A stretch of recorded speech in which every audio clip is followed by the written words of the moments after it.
El día de hoy les voy a traer un tema muy bonito que espero les interese a todos ustedes. Es una caracterización química y actividad biológica de dos aceites esenciales, ¿sí? El Tagetes minuta y el Sinus mole. Hay una falla aquí ortográfica, envío mil disculpas, es con doble L, mole. Y vamos a empezar ahorita, ¿sí? Un segundo. Ahí estamos. Bueno, primero decirles que cómo inició la investigación. La investigación nace de una cooperación, ¿sí? De una cooperación que es lo que todos los investigadores hacemos. Y es un gusto para mí estar con ustedes en cooperación con la universidad allá en Chimbote, en Perú. Y asimismo nace esta cooperación, una cooperación entre la Universidad de Ferrara en Italia y la Universidad Politécnica Salesiana en Ecuador. ¿Sí? ¿Qué es lo que hace esta cooperación? Hicimos nosotros una investigación en una zona específica de la Amazonía de Ecuador. Una zona que ya les voy a mostrar el mapa, que está muy cercana al Perú. Es una zona en donde se junta los Andes con la selva. ¿Sí? Y en esa altitud, ¿sí? Más o menos a 800 metros sobre el nivel del mar, es donde tenemos un parque protegido, ¿sí? Que tiene también instalación la Universidad Politécnica Salesiana. En estas instalaciones hicimos este estudio, ¿sí? Es un estudio etnobotánico, se parte de un estudio etnobotánico hacia la parte ya de laboratorio y finalmente pues todas las actividades biológicas. ¿Sí? Entonces tenemos la Universidad de Ferrara, la Universidad Politécnica Salesiana de Ecuador y esta cooperación, ¿sí? Para el desarrollo internacional, que es la que hizo este enlace, ¿no? Pues un poquito cómo fue la investigación que les vengo a contar el día de hoy. Como les dije, se parte de un estudio etnobotánico, ¿sí? Un estudio etnobotánico quiere decir que tenemos que adentrarnos a las comunidades antiguas, a las comunidades milenarias, que son muy ricas en conocimiento ancestral, desde Colombia, Perú, Ecuador, Bolivia, ¿sí? Como países andinos, tenemos muchas comunidades que tienen conocimiento ancestral. Ese conocimiento ancestral nosotros tenemos que elevarlo a un término científico, ¿sí? Nosotros como profesionales, nosotros como estudiantes, tenemos que elevar ese conocimiento ancestral y llevarlo a otro nivel, a un nivel más científico. Y eso es lo que hicimos en esta investigación, ¿sí? Segundo punto es la selección de las plantas. ¿Cómo seleccionamos las plantas que utilizamos en este estudio? Esa selección de plantas tiene una lógica que se les voy a indicar a continuación, ¿sí? Después de eso tenemos la obtención del aceite esencial, ¿sí? Hay varias técnicas de obtención de aceites esenciales y nosotros hemos utilizado una de las más conocidas, que es la hidrodestilación, ¿sí? Para obtener nuestro aceite esencial. Luego de ello, en lo que es Italia, hicimos una caracterización química, ¿sí? Con equipos que ustedes conocen, como el cromatógrafo de gas acoplado a masas, ¿sí? Por ejemplo, donde hicimos la caracterización química y también a través del NMR, ¿no? La resonancia magnética nuclear. Después de ello, aislamos ciertos compuestos que eran de interés, porque después de tener el aceite esencial, hay que ver qué parte es la que nos da el principio activo muy interesante de estas plantas, ¿no? Entonces, se hace un aislamiento a través de una técnica llamada cromatografía flash, que ya les voy a explicar más adelante. Luego de esto se hacen los test de bioactividad. ¿Cuáles son estos test que se hacen de bioactividad? Tenemos el test antioxidante, que vamos a intentar buscar la capacidad de inhibir los procesos de oxidación, por ejemplo, del cuerpo humano, ¿sí? Esto se utiliza mucho para la creación de biofármacos, la creación de cosméticos, ¿sí? Es muy conocido la capacidad antioxidante de las plantas, la capacidad antioxidante por ejemplo, de algo bien conocido que es del vino, ¿cierto? Entonces, aquí también en estas plantas que hicimos en este estudio tienen capacidad antioxidante y eso es lo que les voy a mostrar el día de hoy. Otro test que hicimos nosotros es el test antibacterial, ¿sí? El test antimicrobiano. Y lo que intentamos ver aquí es si nuestros aceites esenciales tienen la capacidad de inhibir diferentes tipos de cepas microbianas. ¿Sí? Como ustedes van a ver en los resultados, hemos tenido una gran interés en una de estas plantas, ¿no? Otro test es el antifúngico. ¿Sí? Todos sabemos que los dermatofitos, los fitopatógenos, son de los más problemáticos, ¿no? Tanto para la industria como para la salud pública. ¿Sí? Entonces también tenemos que ver si nuestro aceite esencial es capaz de inhibir estos organismos fúngicos. Siguiente test que vamos a hacer es el test contra la cándida. ¿Sí? La cándida es una levadura, ¿sí?, que es muy frecuente en enfermedades tanto en plantas como en humanos, ¿sí? Y tenemos que hacer este test anticándida para saber si nuestros aceites también funcionan a esta medida, ¿no? Y por último, hacemos un test de mutagenicidad. Todos sabemos que la mutagenicidad es un factor importante al momento de realizar un fármaco y tenemos que estar seguros que nuestro fármaco que vayamos a hacer, nuestro biofármaco, no produzca mutagenicidad, ¿sí? Para eso hicimos este test en varias cepas de Salmonella typhorium, ¿no? Bueno, vamos a ver entonces cada uno de estos componentes. Como una breve introducción, usted sabe que un país vecino para ustedes es Ecuador. Ecuador, uno de los países 17 mega diversos que existen en el mundo, ¿no? Compartiendo esta gran lista con Perú, con Colombia, Venezuela, Brasil, entre otros, ¿no? Esta localización particular que tiene Ecuador es lo que le hace ser biodiverso. Ecuador está en la mitad del mundo y en él influyen dos corrientes marinas muy importantes, ¿no? La cálida del Niño y la fría de Humboldt. Estas corrientes llegan a Ecuador y dan una biodiversidad extra, ¿sí?, a un país tan pequeñito como es Ecuador, pero tan rico en diversidad, ¿sí? Tan rico en diversidad. Tenemos acá que el bosque amazónico representa un 42%, ¿no? 42% de la superficie de Ecuador. Entonces estamos hablando de bastante área de estudio. Y área de estudio donde no se ha llegado antes. Como usted sabe, en la selva amazónica es muy difícil acceso y tenemos plantas ahí por estudiar bastantísimo, ¿sí? Y estas plantas son posibles principios activos que podemos utilizar en la elaboración de fármacos, ¿no? Entonces, eso es lo que se trata de este estudio. Avanzamos un poquito y nos vamos acá con la ayuda de Google Maps. Tenemos aquí el Ecuador y les voy a indicar la parte que les decía donde se hizo este estudio. Aquí en este puntito amarillo, ¿sí? Este estudio fue realizado en la provincia de Morona, Santiago. Aquí quedamos bastante cerca a lo que es Perú, ¿sí? De hecho, algunos de nuestros estudios etnobotánicos lo hicimos en comunidades del Perú, también en comunidades de acá de Ecuador, para saber si esta planta la utilizan, cómo la utilizan las comunidades indígenas, ¿no? Hay algunos que lo utilizan para el dolor de cabeza, el dolor de estómago y diversas cosas. En un estudio etnobotánico se toma toda esta zona de influencia para poder hacer el estudio etnobotánico, ¿no?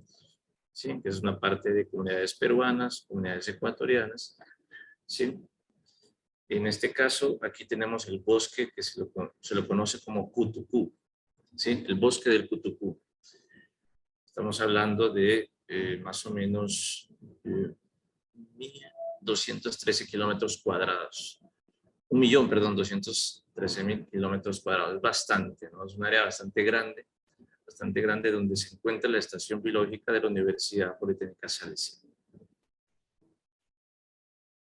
como les decía, se hizo un estudio preliminar, un estudio etnobotánico. Los estudios etnobotánicos fueron llevados a cabo entre agosto y noviembre. ¿Por qué por qué se utilizó esa fecha? Porque esa fecha es la que tienes acceso y la que el clima te permite, ¿no? Usted sabe que desde diciembre, más o menos hasta junio, en la zona de la selva amazónica, hay mucha lluvia y el exceso de lluvia hace que el terreno se vuelva totalmente inaccesible, ¿no? Entonces nosotros fuimos entre agosto y noviembre en un periodo bastante seco, donde se puede ingresar a la selva, ¿no? Acá hay una fotografía del equipo de investigación, que había gente de Perú, gente de Ecuador, gente de Colombia, investigadores también de Italia, y donde nos metimos a la selva a hacer el estudio etnobotánico. ¿Qué es un estudio etnobotánico? Un estudio etnobotánico es hacer investigaciones, encuestas con las poblaciones indígenas del área sobre el uso tradicional de las plantas. ¿Para qué utilizan determinada planta? ¿Sí? Y ahí nos topamos con la comunidad Shuar. La comunidad Shuar en la parte de Ecuador, en la parte de Perú, nos dijeron que ellos son Ashuar. Sí, pero básicamente comparten, digamos, el mismo lenguaje, ¿sí? Que viene de las lenguas jíbaras que se llaman, ¿no? Shuar en Ecuador, Ashuar en Perú, tienen un lenguaje bastante particular, y algo muy bonito que uno nota al hacer este tipo de investigaciones es que estas comunidades son políglotas, ¿no? Hablan en Shuar, Ashuar, hablan otro tipo de lenguas aborígenes, por supuesto que hablan, ciertas personas hablan el español, y otras incluso hablan otros idiomas, que precedentes como el italiano, el inglés, el alemán. Es algo muy bonito hacer este estudio con este tipo de personas que tú no crees que saben idiomas, pero saben mucho más que la gente de ciudad, ¿no? Es algo muy, muy interesante. Entonces aquí nos topamos con la comunidad Shuar, ¿sí? Una comunidad Shuar que es una comunidad que siempre se ha conocido, acá por lo menos en Ecuador, se conoce por la medicina tradicional que ellos tienen, ¿sí? ¿Cuál fue el criterio para la selección y la recolección de estas plantas? Bueno, hay algunos criterios. El primer criterio, obviamente, como cualquier científico, las publicaciones, ¿no? Vamos a ver publicaciones, hacemos un background de investigación. ¿Qué es lo que tenemos? ¿Qué es lo que nos falta? ¿Qué es lo que ya se ha hecho? Eso es el primer criterio para seleccionar las plantas. Segundo criterio, obviamente, las características morfológicas, la distribución, la abundancia de esa planta y la accesibilidad a ella. Llegar a estas poblaciones es muy difícil, y las plantas, como ustedes saben, la selva no es que se encuentra uno al lado de otro, ¿no? Te encuentras la planta en un espacio y muchos kilómetros después encuentras otra especie de la misma familia, digamos, ¿no? Entonces es difícil hacer este tipo de estudios porque son plantas que se encuentran regadas a lo largo de la selva. Otro criterio de selección es de que esta planta no debería estar en peligro de extinción. Uno tiene que entrar a portales botánicos para entender si es que esta planta no tiene peligro de extinción. Nosotros hemos trabajado con plantas que no se encuentran en peligro de extinción, ¿sí? Eso es muy importante también, ¿no? Otro criterio importante es la información de los usos etnobotánicos. En esta zona hay muchas culturas, ¿sí? Hay muchas culturas, muchas comunidades indígenas, y se pregunta en cada una de ellas, ¿para qué utilizan la planta? Nosotros utilizamos Talletes minuta, se la conoce como Sinsu en esta zona, ¿no? Tanto la comunidad Achuar como la Shuar la conocen como Sinsu. Entonces uno va a esas localidades y les preguntas, bueno, esta Sinsu, ¿tú para qué la utilizas? Para el dolor de cabeza, para la fiebre, dolor estomacal, cicatrizante. Entonces, con ese dato, te sirve para tú recolectar. Ok, recolectemos esta planta, investiguemos, ¿no es cierto? Sí, algo característico acá es que son plantas aromáticas, ¿sí? Y las plantas aromáticas, los nativos las utilizan para propósitos médicos, siempre, ¿no? Es una tendencia que hemos visto en los diferentes estudios. Y al ser una planta aromática, es una fuente rica en aceites esenciales. Nosotros decidimos utilizar aceites esenciales porque habíamos visto que varios estudios se centraban en el extracto acuoso, extracto alcohol agua o extracto etanólico. Para cambiar, ¿sí? Para que sea una investigación novedosa, nosotros nos enfocamos en el aceite esencial.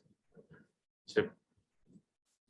Bueno, ¿cuáles plantas fueron las que las consideramos en este estudio? Tenemos estas dos plantas, ¿no?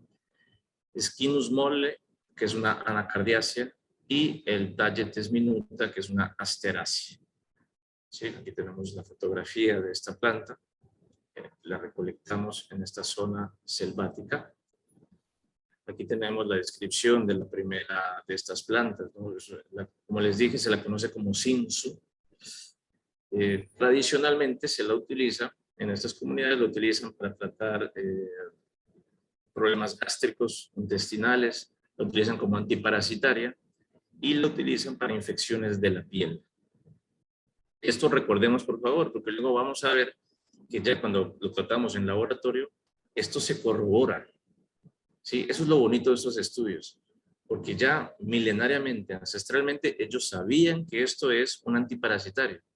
Y luego en laboratorio nosotros corroboramos a través de diferentes técnicas que hay principios activos que en verdad te ayudan para estos problemas intestinales, ¿no? Un dato interesante es de que este Cinsu se lo utiliza como fragancia. ¿Sí? Es un perfume natural para estas comunidades, ¿no? Usted como es de ciudad, un poquito con la cultura occidental, usted sabe que nos colocamos desodorante, perfume.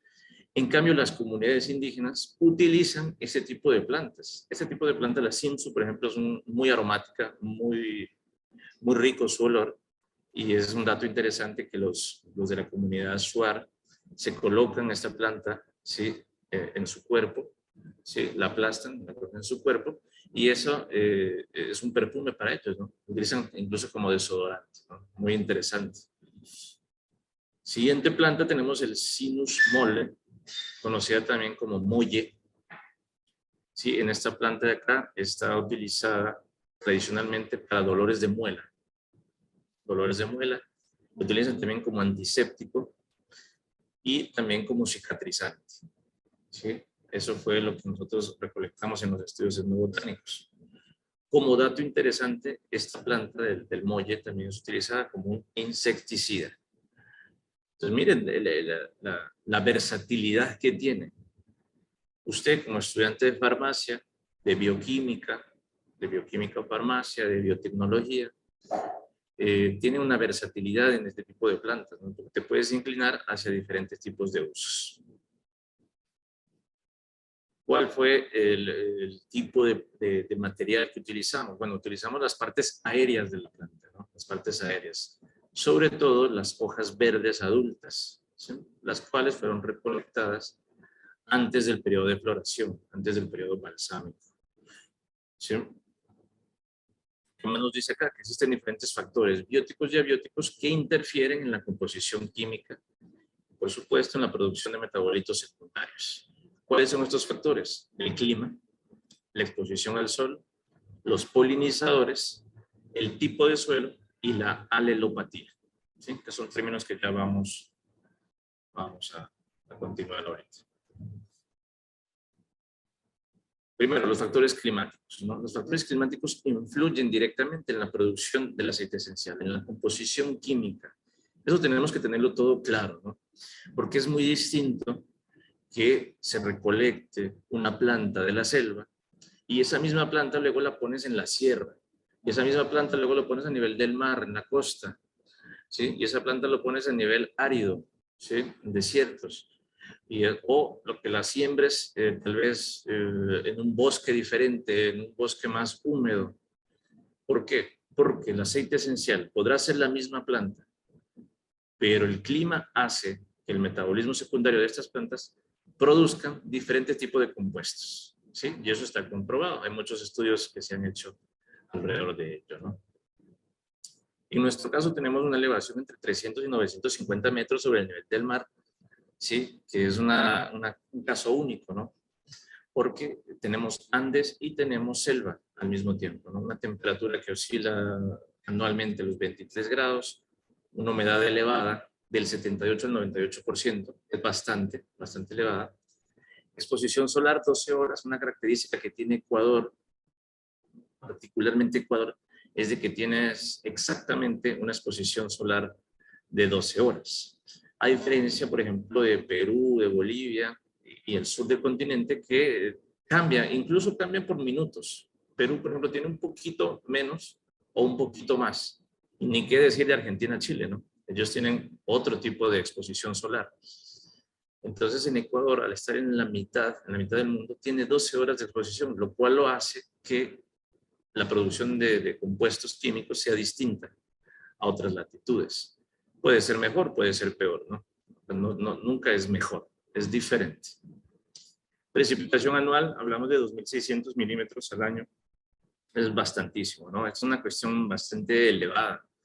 Aquí hay mucha lluvia. Lo que caracteriza la selva amazónica es la lluvia, ¿no? Es la lluvia en gran medida que tiene esta zona, ¿no?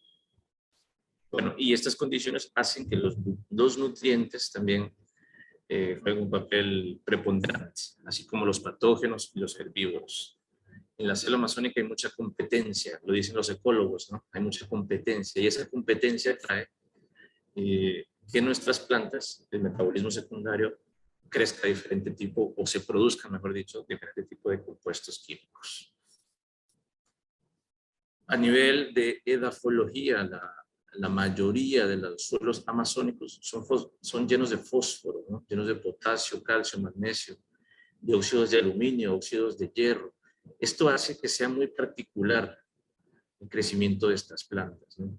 Porque tenemos en toda esta zona que usted está viendo de Perú, Bolivia, Brasil, Venezuela, Colombia y Ecuador, es una zona que edafológicamente es única en el mundo, ¿no?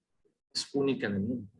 Tenemos que todos nosotros, los latinoamericanos, cuidarla, ¿no? Porque aparte de eso, abajo de esto tenemos acuíferos, ¿no? Reservas de agua dulce impresionantes. El mundo se quedará sin agua dulce, pero Sudamérica es el que va a proveer, créanme, ¿no? Bueno, ¿qué más tenemos en nuestro suelo? Tenemos residuos de plantas, residuos de animales, ¿no? Heces también, huesos, ¿sí? La selva amazónica es una zona impresionante, ¿no? Y es que ese suelo, sí, desde un punto de vista químico es pobre, pero desde un punto de vista biológico es riquísimo, ¿sí? Entonces ahí, mire cómo juegan los factores, ¿no? Vamos acá, factores genéticos, ¿sí? No podían faltar los factores genéticos. Hay muchos estudios de genética de especies híbridas, digamos, y todo esto de la bioquímica, de la síntesis de los terpenos, ha demostrado que los aceites esenciales se encuentran bajo un control genético, ¿sí? La selección natural determina los cambios, ¿sí?, en la composición de los aceites esenciales. ¿Sí? Eso es algo que tenemos que tener en cuenta todos, ¿cierto? Hay diferentes aspectos como la duplicación de genes, la evolución convergente, la evolución de genes existentes y la actividad enzimática. Todos estos juegan un papel preponderante al momento de la producción de metabolitos secundarios. Recuerde usted que ahí encontrará su principio activo para su fármaco. Factores epigenéticos es otro factor súper importante, ¿no? Estudios de herencia han mostrado que los factores epigenéticos cambian las secuencias en el ADN. Si tú cambias la secuencia en el ADN, entonces la dogma central de la biología molecular, si usted lo sabe, quiere decir que la producción de proteínas va a cambiar. Si cambias el ADN, cambias el ARN, cambias el ARN, cambias la proteína y cambias todo el metabolismo secundario de la planta. Y factores epigenéticos los tenemos a cada rato, ¿no? Por ejemplo, la influencia del humano. Esta fotografía fue tomada, mire, ya hay humanos que tienen sus haciendas ganaderas cerca del bosque. Eso ya es una influencia epigenética, ¿sí? Que puede ser para mal, pero también puede ser para bien. Depende de nosotros estudiarla, ¿no? Estudiar, y ahí les dejo bastantes temas de investigación a la gente que le gusta esto, ¿no? La influencia de las heces de los ganados es una influencia, un factor epigenético. Y asimismo, si hay muchas comunidades de humanos, la tecnología, en esas comunidades hay ciudades que se encuentran un poco cercanas. Si hay ciudad, hay computadora. Hay computadora, hay celulares, hay teléfonos móviles, ordenadores, etcétera, etcétera, televisores, y eso crea residuos. Esos residuos van al suelo, a los ríos, a los riachuelos, y contaminan el sector. Eso también es un factor epigenético. Y eso hemos visto en este estudio que influye en la composición química del aceite esencial. Muy bien, para no alargar, porque me quedan unos 10 minutos, ¿cierto? Unos 10 minutos aproximadamente. Otro tema es la alelopatía. La alelopatía es un fenómeno biológico en el cual la planta que se encuentra al lado influye, ¿sí? Puede influir positivamente o negativamente, ¿sí? En la composición química de nuestra planta. ¿Sí? Entonces, algo muy bonito es la alelopatía. Si hablamos de alelopatía, quiere decir que nuestra planta en estudio, las que se encuentran al lado, influyen en la composición química, ¿no? En el metabolismo secundario. Y acá les dejo una fotografía de la selva amazónica. Te puedes entender que la alelopatía es brutal, ¿no? Es gigantesca. La alelopatía en términos amazónicos es súper grande, ¿no? Porque una planta está influenciada por la que está al lado. Y es muy diferente a una planta que esté en otro sector, en el mismo área, ¿no? Es una cuestión muy interesante. Que aquí les dejo otro tema de investigación también muy bacano, ¿no? La alelopatía en diferentes tipos de especies. Muy bien. Tenemos otros factores que también influyen en la composición química. Tenemos, pues, obviamente, herbicidas, la proximidad a las vías, las canteras. Usted sabe que las canteras es un problema, la minería es un problema, la basura es un problema. Y obviamente que también influye los métodos de extracción que tengamos, los métodos de almacenamiento de nuestras plantas. Eso influye, quiera que no, influye en la composición química. Muy bien, aquí tenemos un proceso de cómo sacamos el aceite esencial, no me voy a detener en ello, ¿sí? Vamos directamente a los resultados. Con esta planta tenemos dos resultados importantes, ¿sí? Sacamos con 5 kilogramos de planta, 15 litros de agua, en 3 horas, utilizando destiladores que no eran muy tecnológicos, ¿sí? Porque recuerda tú que estás en la selva y entonces es como difícil tener un hidrodestilador perfecto, pero se puede sacar y hemos sacado unos aceites a una densidad y un índice de refracción que está dentro de la normativa. ¿Sí? Aquí les dejo la normativa, ¿sí? Bajo las normas ISO, para entender que es un aceite esencial y no es un extracto. ¿Sí? Es un aceite esencial. ¿Sí? Tenemos aproximadamente, obtuvimos unos 15 ml, ¿no? Es poquito, pero con esos 15 ml se puede hacer todos los estudios, ¿no? Decirles rápidamente que los aceites esenciales estaban llenos de terpenos, monoterpenos, diterpenos y esquiterpenos. Encontramos bastante lo que son fenoles, aldehídos, cetonas, ésteres y alcoholes, ¿no? Vamos a los resultados. Los resultados que tuvimos con nuestras dos plantas. Con el molle encontramos que el compuesto principal es el alfa-felandreno. Alfa-felandreno en un 13.62%. ¿Sí? En el Tagetes minuta encontramos que el compuesto mayoritario es el cis-tagetone o tagetone en un 62%. Y aquí el dato curioso, el dato estadístico, el dato perturbador, como dicen hoy por hoy. Esta planta fue recolectada, como les dije, entre Ecuador y Perú. Mire, en Costa Rica, la misma planta, tenemos que el compuesto mayoritario es el beta-pineno. ¿Sí? Beta-pineno. Nosotros tenemos alfa-pineno por acá con un 2.40%. Mire la diferencia de lo que le estoy hablando a usted. Todos estos factores genéticos, edafológicos, climáticos, en una misma planta hacen que la composición química del aceite esencial cambie. Y eso es una versatilidad y tenemos que como farmacia utilizar esto, ¿no? porque es una versatilidad impresionante. Hay que aprender a manejarla. Primero entenderla y luego manejarla. En el Talletes, perdón, en la planta Cinsu, 62% en Ecuador, Perú, y miren, en Argentina tenemos el Cis-Z-Oximene con 62%. Nosotros lo tenemos en un 20%. Mire que de Argentina a Ecuador hay una diferencia muy grande en un compuesto químico. Y entonces eso nos da una versatilidad muy bonita, ¿no? Muy bonita. Porque después de eso nosotros aislamos estos compuestos principales. Los aislamos, el alfa-felandreno, lo compramos y el talletone lo aislamos. Lo aislamos utilizando la técnica de la cromatografía masa, ¿no? Vamos los resultados por acá. Honor al tiempo. Encontramos que en actividad antioxidante, el sinus no es antioxidante, pero sí el cinsu, el Talletes minuta, mire, le he puesto con amarillo, es antioxidante, se lo puede considerar como antioxidante. Tal vez no muy potente, porque lo comparamos con el Thymus vulgaris. El Thymus vulgaris, el timo, es una planta antioxidante por naturaleza, ¿sí? Que tiene una capacidad antioxidante sumamente grande. Pero el Talletes minuta mostró una actividad antioxidante muy, muy buena. Eso puede servir entonces para productos cosméticos, ¿cierto? Yo les dije que era como perfume. Mire, un producto cosmético, una crema a base de Talletes minuta, impresionante, ¿no?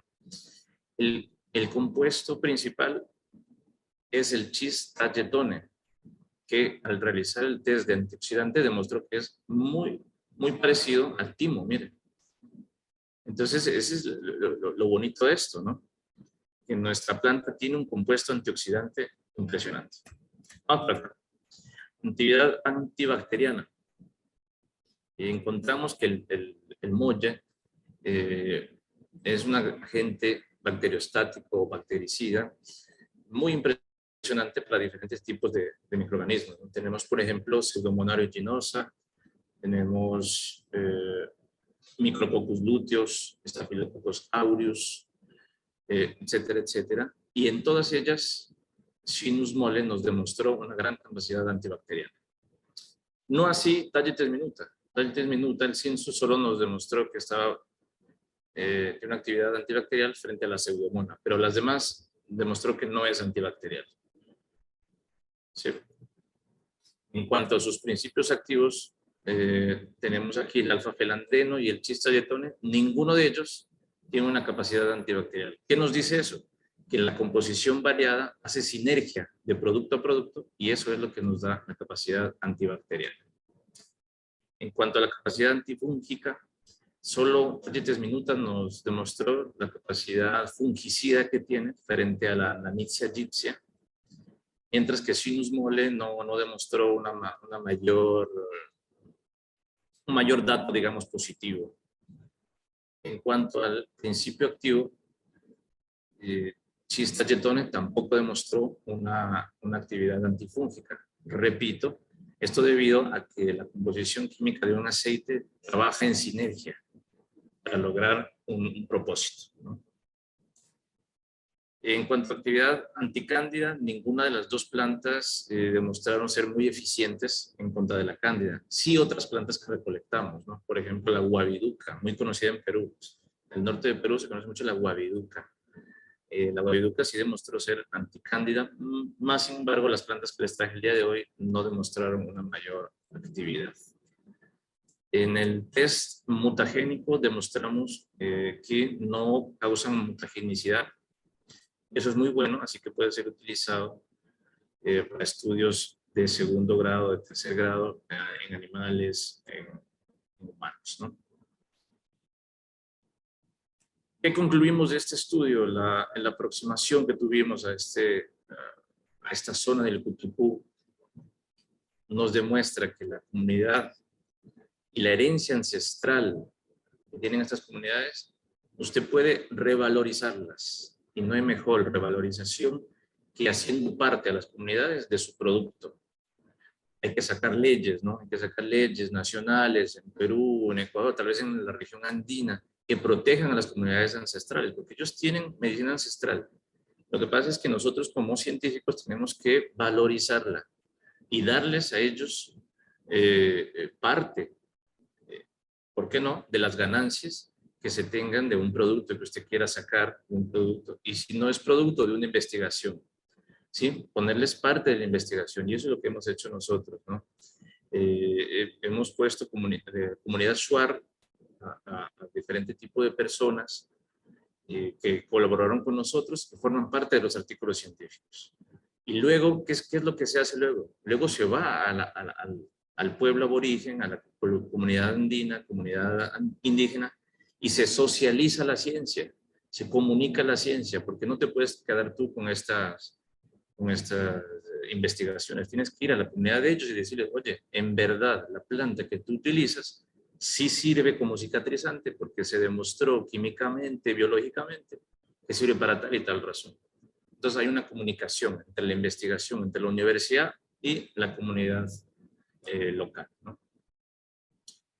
Otra conclusión interesante es que se confirma que existen muchos factores que influyen en la composición química de los aceites, aun cuando sean de la misma especie, ¿no? Les mostraba lo de Costa Rica, Ecuador, Argentina, cambia la composición química y es de la misma especie, misma familia, misma especie.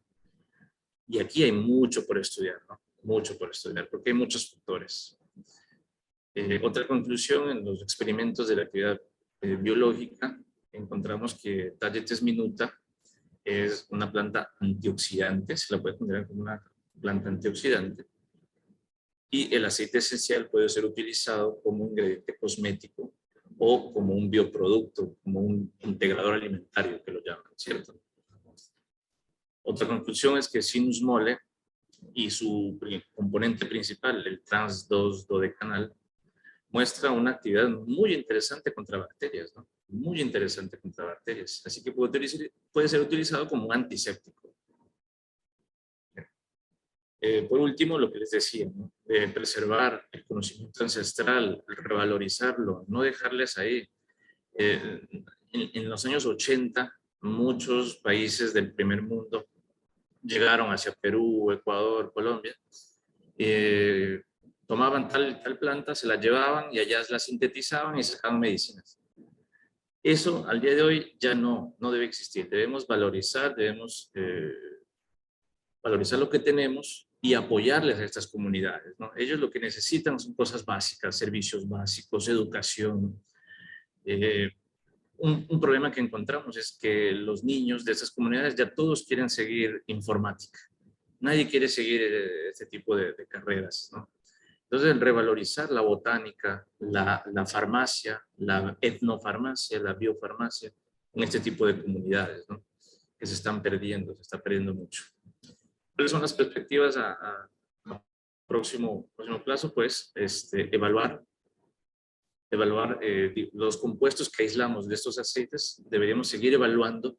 Hay muchos más test que se pueden hacer en los laboratorios.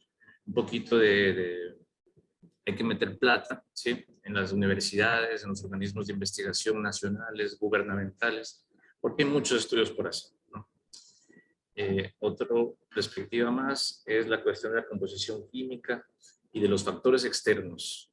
¿Cómo influye la epigenética, cómo influye la ganadería, el humano en la composición química? Otro estudio que se debe hacer y que ya lo estamos haciendo es los estudios de sinergia. Cómo los compuestos químicos actúan en sinergia. ¿Y por qué no dos plantas que actúen en sinergia? Dos aceites esenciales, la mezcla de aceites para generar un biofármaco. Son estudios de sinergia muy interesantes, estudios de citotoxicidad y demás, ¿no? Creo que estamos con el tiempo justo, así que aquí les dejo algunos artículos científicos que nos ayudan a entender un poquito mejor todos estos estudios que hemos hecho en la Amazonía con aceites esenciales. Así que les dejo para que son de libre acceso, ¿sí? Son open access, creo que 3 de ellos son open access, así que no hay ningún problema, ¿no? Para que todo el mundo los lea y se familiarice con estas investigaciones. Como les digo, muchas de ellas fueron llevadas a cabo también en Perú, en el norte de Perú, sur de Ecuador, en el sur de Colombia, en la zona de Leticia, en Colombia también, que es limítrofe con Perú. También hicimos esa zona como una zona de estudio, ¿no? Le agradezco mucho, pues, aquí a la universidad de Los Ángeles. Agradezco mucho pues a Edison, un gran amigo, por la invitación. Agradezco pues a la Universidad de Ferrara, todos los que estuvieron a cargo de estas investigaciones, Alessandro Medici, quien estuvo para la cooperación del desarrollo internacional, y la gente que trabajó acá en la Universidad Botánica Salesiana, Paco Noriega, Cristian Arenas, Marco Serna, que son colegas de aquí de la universidad. Les dejo una fotografía de la zona donde hicimos el estudio, que es una zona que termina los Andes y comienza la selva, ¿no? La zona del Cutucú. Acá, por acá al fondo, ya tenemos a su bello país, Perú.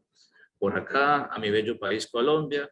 Y aquí desde Ecuador. Es una zona muy bella, ¿sí? Muy bella.